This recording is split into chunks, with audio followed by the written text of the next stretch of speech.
I had good people, including my dad, speaking into my life saying, you are going way too fast. You're going to burn out. You can't do it all.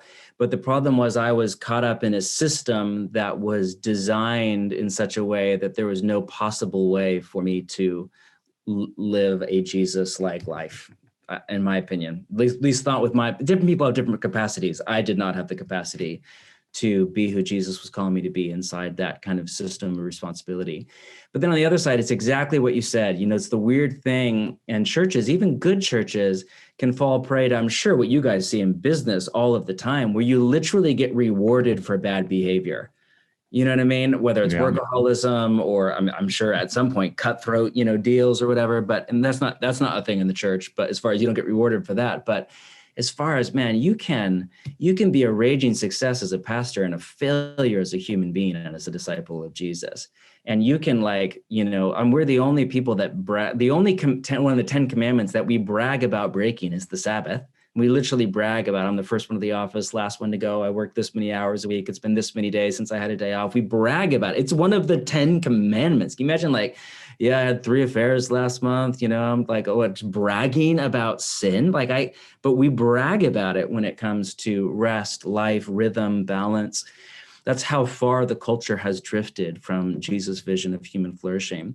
So it was both. There were people warning me, the red lights on the dashboard, but I was in this system where, man, it's like you're on the freeway. You ever tried to drive slow on a freeway in a bicycle? It doesn't work. You're on a freeway. You have to drive at a certain pace down a certain road.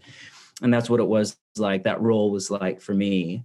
And then, there's lots of people that want to reward you. So I just hit this moment, there's a really important moment that everybody hits at some point. For most people, I think it comes around 30 or 40, where you realize, when you're young, your human personhood feels really plastic. It feels really malleable. Like 20 somethings, we're always asking that question, who will I become? What's going to happen with my life, my career, my marriage, my family? Who will I become? What you don't realize is that feeling goes away. And at some point it's replaced by, wow, this is who I became. You think of the saying, you can't teach an old dog new tricks. Who says that? Old people, not young people. Young people are like, what are you talking about? You do you, be who you want to be, do what you want to do. And because we have this totally erroneous and infantile view of human personality that says we're like just this whiteboard that we can be whatever we want, rather than what the ancients have always said, Christian and not, that you are the sum total of a bajillion tiny cumulative decisions that you have made over a lifetime. That character is a habit is a form of character, and character is destiny. And at first, as C.S. Lewis said, at first you have a choice and eventually you have a character.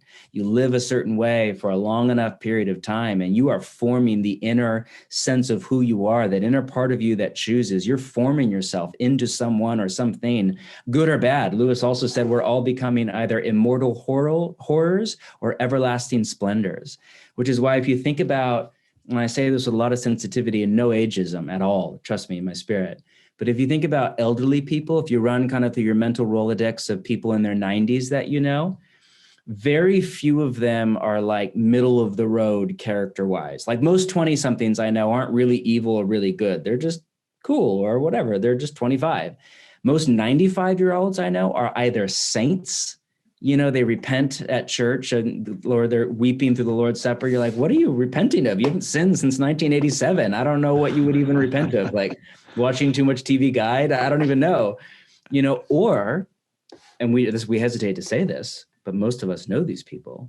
They are the most narcissistic, manipulative, unhappy, critical, impossible to please, depressed people you've ever met in your life. There's very few in between. Whereas with most 20-somethings, most people aren't either extreme. They're more in the middle. And that's because you're becoming a person. The question is, what kind of person are you becoming? That's why I don't think discipleship is a Jesus thing. I think it's a human thing. We're all discipling. We're all following someone or something. We're all becoming a person. The question is, are we becoming more like Christ and in doing so our true self? Or are we becoming more like Tim Ferriss or whoever our hero of choice is? And this is why who we follow is the defining question of life. So I did hit that moment where I was old enough now, at about 30, where I could kind of plot the trajectory of my character out a few decades. And I could now imagine myself at 60, 30 years down the road. And I can imagine like, all right, if I stay on this trajectory over decades, what kind of sort of person will I become?